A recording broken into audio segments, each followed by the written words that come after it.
Yesterday, I did a video, no, not yesterday, I think it was Friday, on YouTube.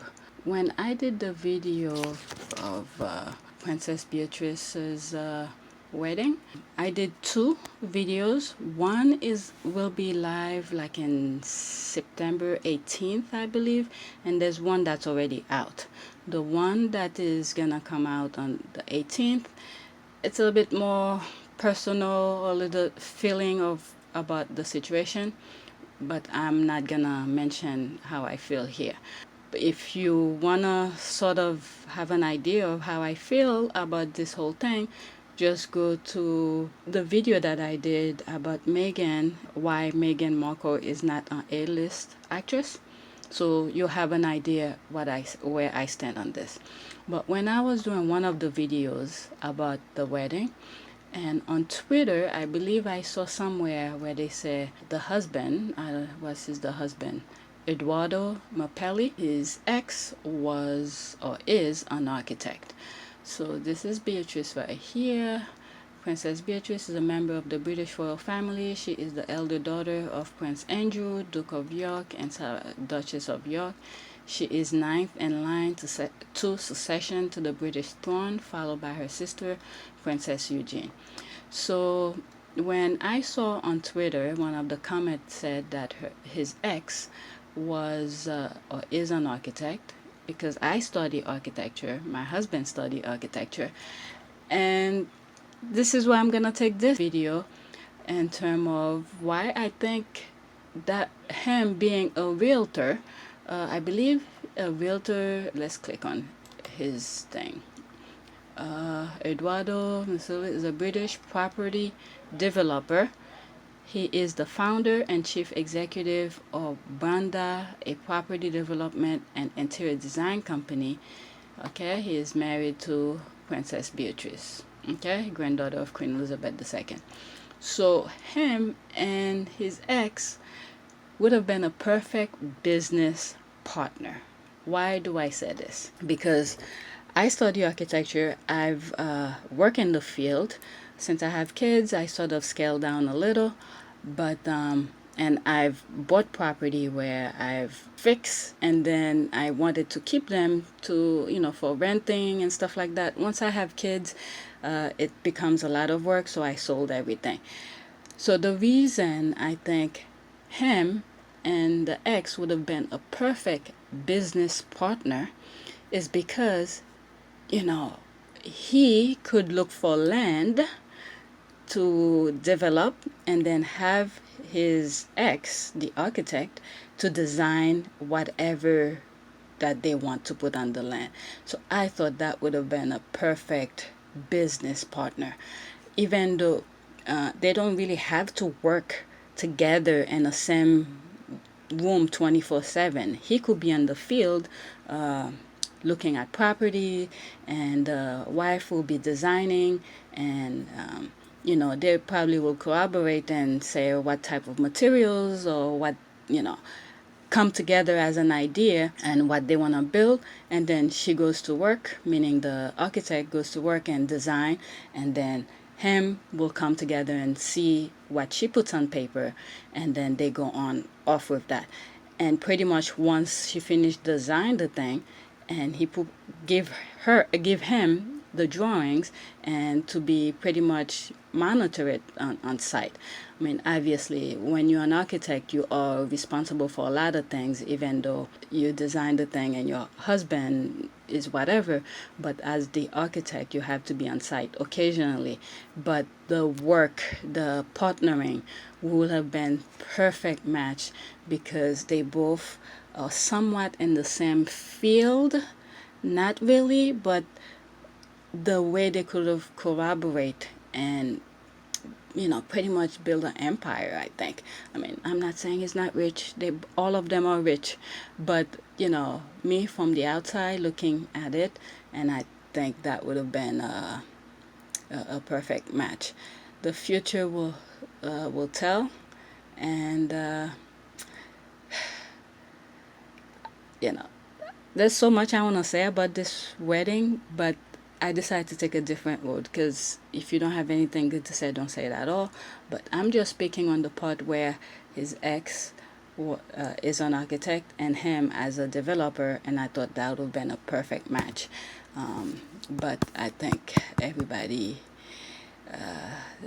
okay, that's it. I'm not gonna say what I really want to say, but so before I end this video, I just want to read the basic meanings of these two professions.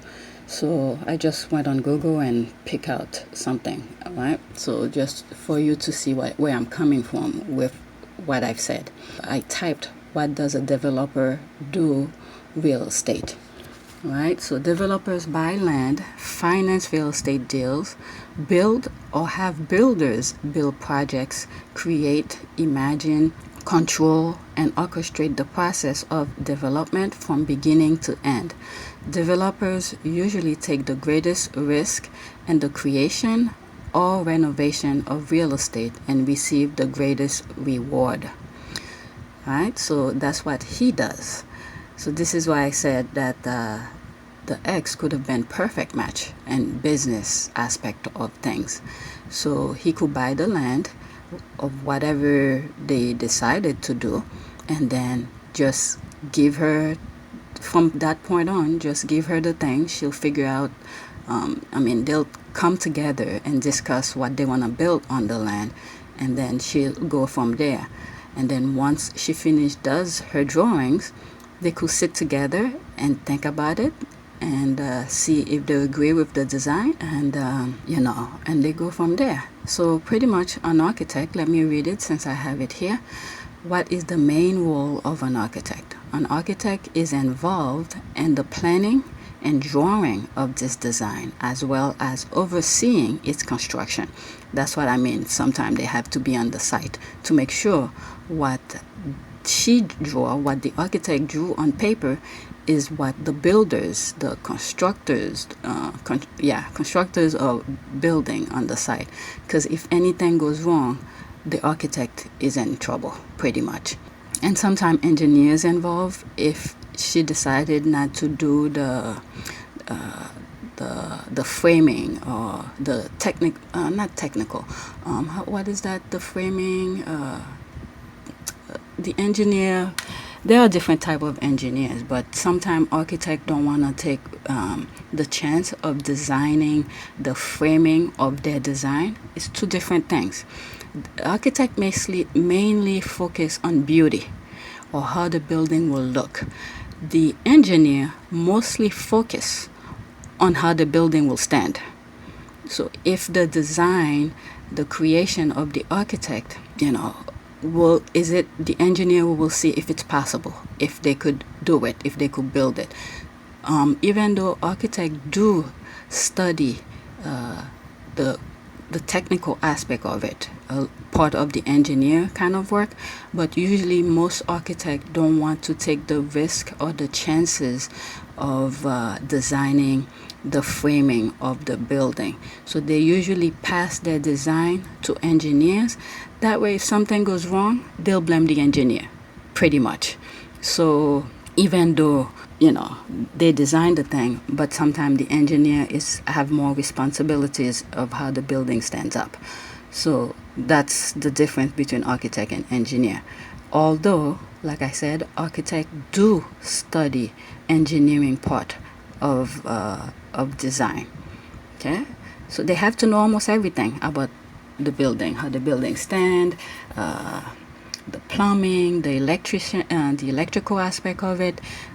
They don't really focus too much on the electrical part, but they have to have an idea. Talking about the architect here, the architect have to have an idea about electrical part of the design. So pretty much everything that goes into the building, the architect have to have an idea about them. They may not focus too much on it, but understanding how it works, how it's gonna affect their design. Remember, beauty, if it's gonna mess up how they really want the building to look. So I'm going a bit off here, but just to let you know. slightly different between engineer and architect. So let me go back again. An architect is involved in the planning and drawing of this design, as well as overseeing its construction. The design has to be functional, meaning that if it could work. Thus, an architect needs to have knowledge of the builder's requirements, such as which planning and building codes the construction will abide by. So what they mean by codes is that every areas, I don't know about other countries, but in the United States, you have to know codes of your area. There are different zones. So for instance, a building in New York may not have the same code as somewhere in California due to earthquake, or in Florida due to hurricane. So there's different code that apply to all of these states because of different weather, these kind of things.